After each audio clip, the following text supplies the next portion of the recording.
Can I get a show of hands of the people in here that don't like gooey, delicious cookies? Exactly. Everyone likes gooey, delicious cookies because they taste good. I'm here to inform you about cookies, and specifically, it's not funny, the McFadyn recipe I created with a little help, and it's the delicious, comforting food with an interesting background. Many people enjoy cookies, but don't know exactly where they were originated from. Well, I'm here to tell you a little bit about it. According to kitchenproject.com, the following is explaining the origins of cookies. The word cookie was actually a Dutch word, which was koekkeje, spelled Koekje.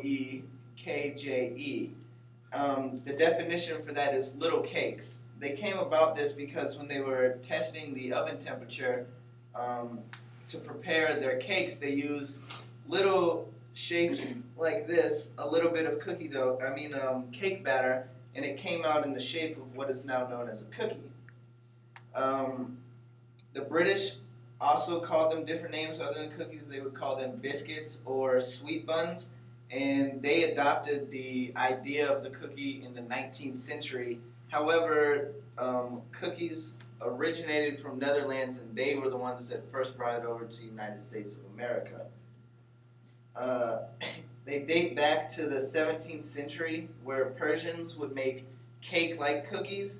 They weren't exactly cookies, but they were in the round shape, and they were very thin, almost like a cracker type deal. And now there are 6 basic ways of making cookies. A couple are your typical circular cookies, and you can make cookie cakes, which would be in a circular pan, and you just spread the cookie out thin. Or you can make Toll House cookie bars, which there is a story behind that I will get into later. That was a little background, and it's not the right card. That was a little background, and cookies have come a long way from being called little cakes. And there are so many different kinds of cookies these days, which makes it a very enjoyable thing to make, which is one of the reasons that I like to make them myself.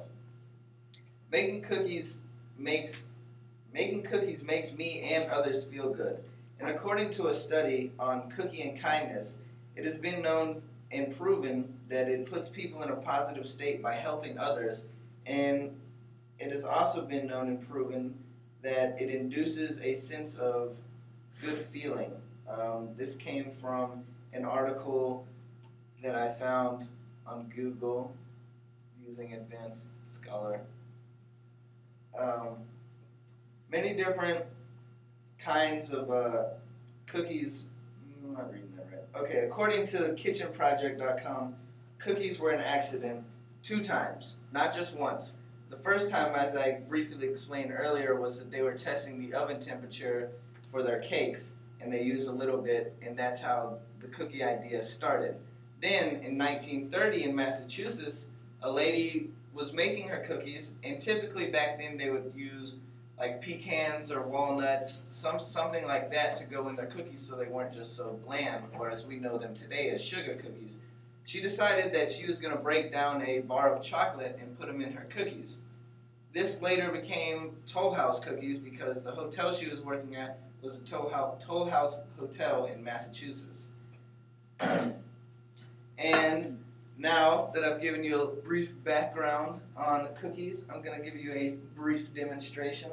So, typically what you'll need, I have this pre-mixed, and it looks a little suspect right now because it's been sitting. But typically what you would need is 2/4 cups of flour, a teaspoon of salt, 2 teaspoons of vanilla extract, or imitation vanilla. Either way, they're both very similar. 3/4 cups brown sugar, 3/4 cups regular sugar, and most people use about 2 sticks of butter, which makes a cup. I like to use 3 because I think it makes it taste a little bit better, and that's why it's called the McFadyn, because it's fatty for you. And also, so I'm going to go ahead and pour that in there. It's the butter. Also, people typically like their butter just softened. However, I like to melt mine down all the way because it makes everything mix in together, and it, in my opinion, makes it taste a little bit better.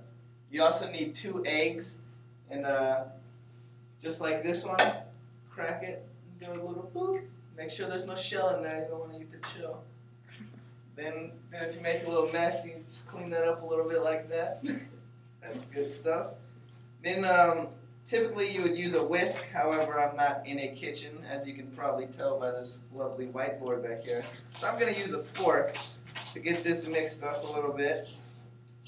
And when all this process probably takes about 7 to 8 minutes if you're diligently working. Now, if you're like me and you like to lollygag, it can take about 15 minutes. So you want to have the oven preheated to about 350. If it's a conventional oven, you might want to take it down to about 325 so that it'll all cook. Now, I didn't mix this all in as much as one could due to the fact that I don't have an oven to throw this in. However, as I stated earlier, there are a couple different kinds. This is more of like a cookie bar. See how it's in the glass and you cut it, it makes a bar type deal. And these are more like traditional cookies. However, they're not round. They're more like square because that's the way I cut them. So now that I've given you my demonstration and a little background on cookies, the McFadyn is a recipe I created, and I state this because most people put chocolate chips or stuff like that in their cookies. Well, I like to put Snickers bars and Heath bars and Reese's and Kit Kats and Crunch bars, pretty much any kind of candy. I might even put a Sour Patch Kid in a cookie just to see what it tastes like.